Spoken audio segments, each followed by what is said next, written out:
तो दोस्तों एक बार फिर से स्वागत है आप सभी का आपके अपने favourite English learning channel scholar English पर।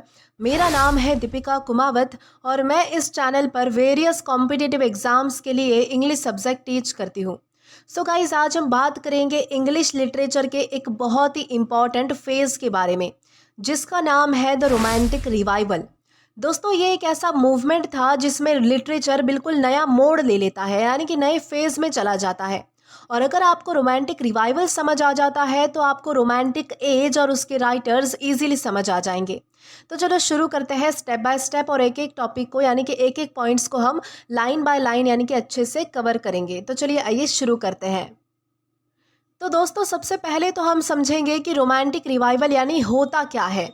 दोस्तों अगर बात की जाए रोमांटिक रिवाइवल के बारे में, तो सबसे पहले रिवाइवल वर्ड का मतलब ही होता है दोबारा जिंदा करना या फिर से जगाना। और रोमांटिक मतलब ऐसा लिटरेचर जो इमेजिनेशन, इमोशंस, नेचर और इंडिविजुअलिटी पर ज़्यादा फोकस करे। मतलब कि रोमांटिक रिवाइवल एक ऐसा टाइम था जब इंग्लिश लिटरेचर में लोग फिर से नेचर, इमोशंस, फीलिंग और फ्रीडम को सेलिब्रेट करने लगे। पहले के टाइम पे स्पेशली 18th सेंचुरी में लिटरेचर ज़्यादातर क्लासिकल रूल्स, लॉजिक, रीजन और ऑर्डर को फॉलो करता था। उस टाइम को हम ऑगस्टन एज या फिर नियो क्लासिकल एज बोलते हैं। वहाँ राइटर्स लाइक अलेक्जेंडर पोप और ड्राइडन थे, जो कि ज़्यादा फोकस करते थे लॉजिक, ऑर्डर और डिसिप्लिन पर। इमोशंस और इमेजिनेशन को उतना ज़्यादा इम्पोर्टेंस नहीं मिलता था। लेकिन धीरे धीरे क्या हुआ कि लोग बोर हो गए इस मैकेनिकल और रूल बेस्ड राइटिंग से, और फिर आई एक नई वेव जिसका नाम था रोमांटिक रिवाइवल, जिसमें लोगों ने कहा कि रूल्स और रिस्ट्रिक्शंस को छोड़ो और अब लिखो दिल से, इमेजिनेशंस और इमोशंस के साथ। तो दोस्तों इस तरीके से आप समझ पाओगे कि रोमांटिक रिवाइवल यानी होता क्या है। देन इसी के साथ हम आगे बढ़ेंगे हमारे अगले पॉइंट की ओर। तो दोस्तों अब हमारा पॉइंट ये आता है कि रोमांटिक रिवाइवल कहाँ और कैसे स्टार्ट हुआ। तो चलिए आइए वो भी जान लेते हैं। दोस्तों रोमांटिक रिवाइवल का प्रॉपर स्टार्ट 18th सेंचुरी के एंड और 19th सेंचुरी के बिगिनिंग में हुआ था। इसका बर्थ प्लेस था इंग्लैंड।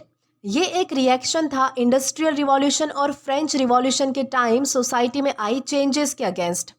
दोस्तों इंडस्ट्रियल रिवॉल्यूशन ने लोगों की लाइफ बहुत ही ज़्यादा मैकेनिकल और सिटी सेंटर्ड बना दी थी, यानी कि मशीन्स आ गई थी, पॉल्यूशन बढ़ गया था और हमारे जो लोग हैं वो नेचर से दूर होते जा रहे थे। वहीं जो हमारा फ्रेंच रिवॉल्यूशन है जो कि 1789 में आया था, उसने लोगों में एक नई होप जगाई, यानी कि एक नई आशा जगाई थी फ्रीडम, इक्वालिटी और ब्रदरहुड की। लोग चाहते थे एक ऐसी दुनिया जहां पर इंडिविजुअल फ्रीडम हो और इंसान अपने इमोशंस को फ्रीली एक्सप्रेस कर सके।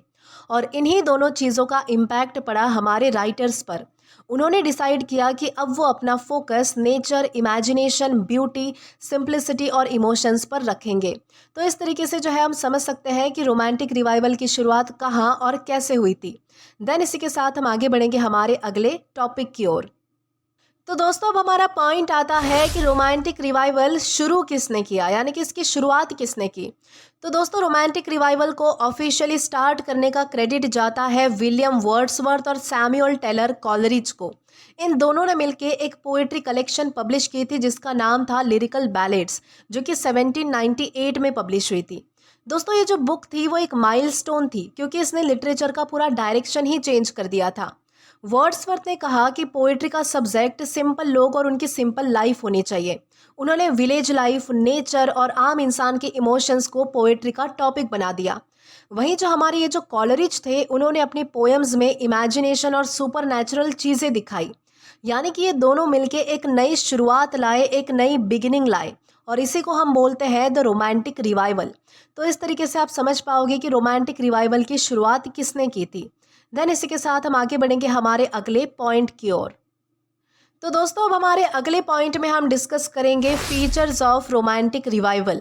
तो चलिए आइए एक एक करके हम सारे फीचर्स को अच्छे से डिटेल में डिस्कस कर लेते हैं। तो दोस्तों हमारा सबसे पहला फीचर आता है लव फॉर नेचर। दोस्तों रोमांटिक पोइट्स ने नेचर को अपना बेस्ट फ्रेंड बना लिया। वर्ड्सवर्थ तो कहते थे कि poetry is the spontaneous overflow of powerful feelings, और उनके लिए नेचर एक टीचर और हीलर थी। यानी कि हमारे जितने भी पोइट्स और राइटर्स थे रोमांटिक, यानी कि इस रोमांटिक रिवाइवल में, उस टाइम क्या हुआ कि उन्होंने जो है वो नेचर के साथ अपनी कनेक्टिविटी को बहुत ज़्यादा बढ़ा लिया। यानी कि वो नेचर के साथ बहुत ज़्यादा कनेक्टेड रहने लगे और उन्होंने नेचर को क्या किया कि अपने एक गुरु और अपने हीलर के रूप में उन्होंने नेचर को माना, प्रकृति को माना।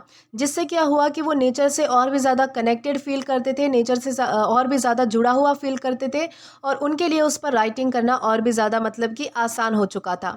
तो इसलिए हमारा सबसे पहला पॉइंट है लव फॉर नेचर, जिसमें हमने जाना कि किस तरीके से रोमांटिक पोइट्स ने नेचर को अपना बेस्ट फ्रेंड बनाया और किस तरीके से उस पर उन्होंने पोइट्रीज और अपने राइटिंग्स लिखना शुरू किया। देन इसी के साथ हम आगे बढ़ेंगे हमारे सेकेंड पॉइंट की ओर। दोस्तों इसके बाद हमारा सेकेंड पॉइंट आता है इमेजिनेशन एंड इमोशंस। दोस्तों रोमांटिक राइटर्स इमेजिनेशन और फीलिंग्स को सबसे ऊपर रखते थे। उनका मानना था कि इमेजिनेशन एक क्रिएटिव पावर है जो इंसान को रियल वर्ल्ड से ऊपर ले जा सकती है। दोस्तों आपने फेमस एक हिंदी कहावत सुनी होगी कि जहाँ न पहुँचे रवि वहाँ पहुँचे कवि। इसका मतलब ये है कि जहाँ सूर्य नहीं पहुँच सकता, जहाँ पर रवि नहीं पहुँच सकता, वहाँ पर कौन पहुँच सकता है? तो वहाँ पर हमारा कवि पहुँच सकता है, हमारे पोएट पहुँच सकते हैं। और वो किस चीज़ के थ्रू? तो इमेजिनेशन के थ्रू, कल्पना के थ्रू, क्योंकि कल्पना से आप जो है वो कहीं पर भी जा सकते हो। तो इस पॉइंट में यही समझाया गया है कि जो रोमांटिक राइटर्स थे उन्होंने अपने इमेजिनेशन और अपने फीलिंग्स को सबसे ऊपर रखा, यानी कि अपने इमेजिनेशन के ज़रिए वो अपनी राइटिंग करने लगे।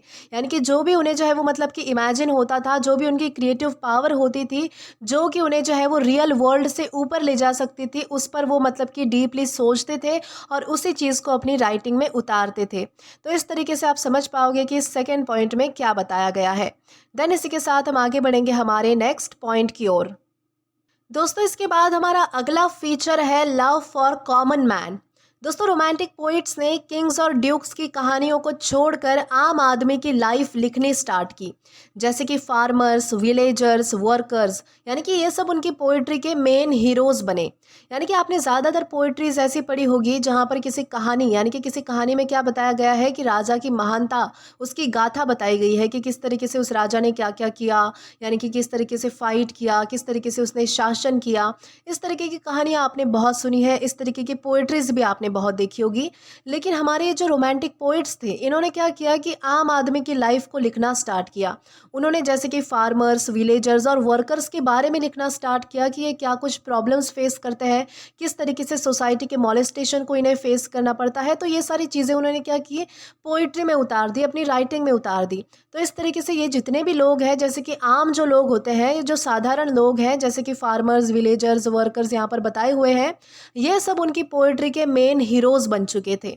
तो इस तरीके से आप समझ पाओगे कि रोमांटिक, यानी कि ये जो रोमांटिक पोइट्स थे हमारे, उनके अंदर जो है वो कॉमन मैन के लिए कितना ज़्यादा लव था, कितना ज़्यादा अफेक्शन था। देन इसी के साथ हम आगे बढ़ेंगे हमारे नेक्स्ट फीचर की ओर। तो दोस्तों इसके बाद है सिंप्लिसिटी ऑफ लैंग्वेज। दोस्तों इससे पहले वाली पोएट्री में ज़्यादा ऑर्नामेंटल और ज़्यादा डिफ़िकल्ट लैंग्वेज यूज़ होती थी, लेकिन रोमांटिक पोएट्स ने सिंपल और इजी लैंग्वेज यूज़ की ताकि सब लोग इसे समझ सकें। यानी कि रोमांटिक रिवाइवल के पहले की अगर बात करें तो लैंग्वेज जो है वो बहुत ज़्यादा डिफ़िकल्ट होती थी और लोगों के लिए जो है वो समझने में इसे बहुत ज़्यादा मुश्किलें आती थी।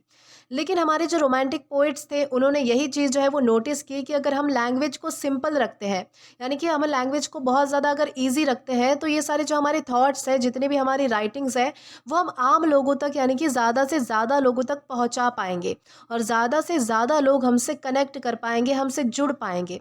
तो यही उनका मकसद था सिंप्लिसिटी ऑफ लैंग्वेज का, यानी कि लैंग्वेज को सिंपल रखने का, कि ज़्यादा से ज़्यादा लोग उनसे जुड़ पाए।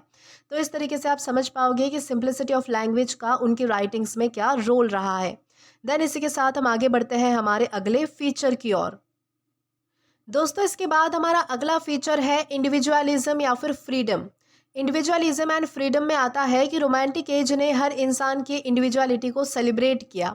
राइटर्स अपने पर्सनल इमोशंस ओपनली एक्सप्रेस करने लगे। यानी कि यहाँ पर क्या होने लगा कि अगर हम रोमांटिक रिवाइवल यानी कि रोमांटिक एज के पहले की बात करें तो राइटर्स की जो राइटिंग होती थी वो किस प्रकार की होती थी, उसमें जो है वो ज़्यादातर लॉजिक, रीज़न, ऑर्डर और डिसिप्लिन होता था। और वो सारी राइटिंग जो है वो क्रिटिक्स द्वारा जांची जाती थी कि ये पढ़ने लायक है या फिर शेयर करने लायक है या फिर नहीं। लेकिन रोमांटिक एज में इसका सारा मतलब कि उल्टा हो चुका था। ये जो हमारा बैरियर है एक तरीके का, मतलब जो क्रिटिक वाला बैरियर था, ये सारा जो है वो टूट गया। रोमांटिक एज के राइटर्स ने या फिर पोइट्स ने क्या किया कि अपने इंडिविजुअलिटी को सेलिब्रेट किया। राइटर्स अपने जो पर्सनल इमोशंस है वो खुलकर एक्सप्रेस करने लगे। उनके मन में जो भी आता था, चाहे फिर वो पर्सनल लाइफ के बारे में हो, किसी थॉट के बारे में हो, अपनी इमेजिनेशन को कोई लेकर चीज़ है, तो वो सारी चीज़ें अपनी राइटिंग में उतार देते थे बिना किसी बैरियर के, बिना किसी लॉजिक, ऑर्डर और डिसिप्लिन के। तो दोस्तों यही है इंडिविजुअलिज्म एंड फ्रीडम। देन इसी के साथ हम आगे बढ़ते हैं हमारे लास्ट फीचर की ओर। तो दोस्तों हमारा जो फीचर है वो है सुपर नेचुरल एलिमेंट्स। दोस्तों स्पेशली कॉलरिज जैसे पोइट्स ने क्या किया है कि सुपर नेचुरल और मिस्टीरियस चीज़ों को इंक्लूड कर दिया। जैसे कि the rime of the ancient mariner, ये हमारा जो है वो मतलब कि एस.टी. कॉलरिज का बहुत ही ज़्यादा फेमस वर्क है, जिसमें आप जो है वो सुपर नेचुरल एलिमेंट्स और मिस्टीरियस चीज़ों को देख सकते हैं। तो ये भी एक इम्पॉर्टेंट चीज़ है कि रोमांटिक रिवाइवल में कुछ ऐसे भी पोइट्स थे जिन्होंने सुपर नेचुरल एलिमेंट्स का भी अपने राइटिंग्स यूज़ किया। तो दोस्तों इसी के साथ हमने जो है वो हमारे सारे फीचर्स डिस्कस कर लिए हैं related to romantic revival. Then इसी के साथ हम आगे बढ़ेंगे हमारे अगले पॉइंट की ओर। तो दोस्तों हमारा अगला टॉपिक आता है important poets and writers of romantic revival. यानी कि हम जो है वो इस पॉइंट में या फिर इस टॉपिक में कुछ इंपॉर्टेंट पोएट्स और राइटर्स को डिस्कस करने वाले हैं जो कि रोमांटिक रिवाइवल के नज़रिए से बहुत ही ज़्यादा इम्पॉर्टेंट है। तो दोस्तों हमारा सबसे पहला पोइट आता है विलियम वर्ड्सवर्थ। दोस्तों ये एक नेचर पोइट थे जिनके कुछ फेमस राइटिंग्स है जैसे कि द प्रिल्यूड, डैफोडिल्स एक्सेट्रा। तो दोस्तों सबसे पहले नाम इन्हीं का लिया जाता है जो कि है विलियम वर्ड्सवर्थ। दोस्तों इसके बाद सेकंड इम्पॉर्टेंट नेम आता है सैमुअल टेलर कॉलरिज का। दोस्तों ये हमारे पोइट किस चीज़ से रिलेटेड थे, तो ये हमारे पोइट थे इमेजिनेशन और सुपर नेचुरल चीज़ों को लेकर लिखने के लिए बहुत ही ज़्यादा ये फेमस थे। जिनके अगर कुछ फेमस राइटिंग्स देखी जाए तो वो है Kubla Khan, the rime of the ancient mariner etcetera. Then इसके बाद आते हैं लॉर्ड बायरन। दोस्तों ये एक पैशनेट और रिबेलियस पोइट थे जिनके अगर फेमस राइटिंग के बारे में बात करें तो इनकी एक बहुत ही फेमस राइटिंग है जो कि है चाइल्ड हेरोल्ड्स पिलग्रिमेज। देन इसके बाद है पर्सी बायस शेली। दोस्तों ये जो पर्सी बायस शेली थे ये आइडियलिज्म और रिवॉल्यूशनरी थॉट्स के पोइट्स थे और इनकी फेमस राइटिंग है ode to the west wind. Then इसके बाद है जॉन कीट्स। दोस्तों ये ब्यूटी और सेंसुअसनेस के पोइट थे जिनके फेमस राइटिंग के बारे में बात करें तो वो है ode on a Grecian urn and ode to a nightingale. दोस्तों इन 5 पोइट्स को मेजर रोमांटिक पोइट्स या द बिग 5 ऑफ रोमांटिसिज्म भी कहा जाता है, तो ये भी आपको इम्पॉर्टेंट पॉइंट ध्यान रखना है। दोस्तों अब अगर कुछ एक्स्ट्रा पॉइंट्स या फिर एक्स्ट्रा इन्फॉर्मेशन देखें रिगार्डिंग रोमांटिक रिवाइवल, तो रोमांटिक रिवाइवल सिर्फ पोइट्री में नहीं था बल्कि नॉवेल्स और एसेज में भी इसका इम्पैक्ट बहुत ज़्यादा था। जैसे कि सर वॉल्टर स्कॉट अपने हिस्टोरिकल नॉवेल्स के लिए बहुत ज़्यादा फेमस थे। देन रोमांटिसिज्म एक शॉर्ट पीरियड के लिए था, यानी कि जैसे कि 1798 से लेकर तो 1837 के अराउंड, लेकिन इसका जो इम्पैक्ट था वो बहुत ही ज़्यादा डीप था। इसने आगे की लिटरेचर को पूरा ही चेंज कर दिया था। ये मूवमेंट एक रिएक्शन था अगेंस्ट न्यू क्लासिकल रैशनलिज्म और इंडस्ट्रियल सोसाइटीज़ के हार्श रियलिटीज़ के। यानी कि एक तरीके का रिएक्शन था अगेंस्ट किस चीज़ के, तो new classical rationalism and industrial society के हार्श रियलिटीज़ के अगेंस्ट। दोस्तों रोमांटिक एज के बाद आता है विक्टोरियन एज, जिसमें लिटरेचर और भी ज़्यादा रियलिस्टिक और प्रैक्टिकल हो जाता है। तो दोस्तों ये तो थी हमारी कुछ extra information related to romantic revival. So guys, romantic revival basically एक नई शुरुआत थी इंग्लिश लिटरेचर में।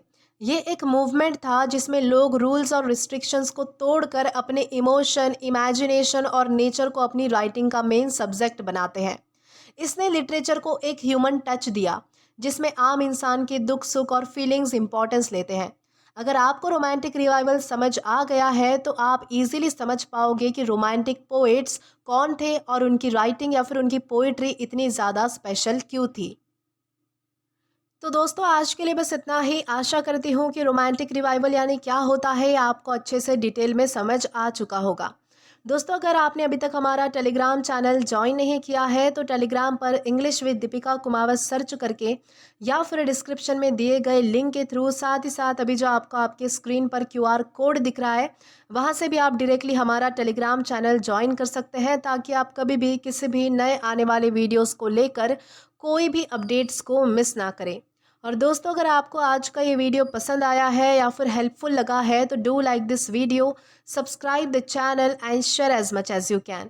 और अगर आपने इससे पहले वाले वीडियोस नहीं देखे हैं तो यहाँ पर मैंने एक प्लेलिस्ट प्रोवाइड कर दी है, जहाँ पर आप क्लिक करके वो सभी पहले वाले वीडियोस भी देख सकते हैं और एक्सप्लोर कर सकते हैं। Till then keep learning. Thank you.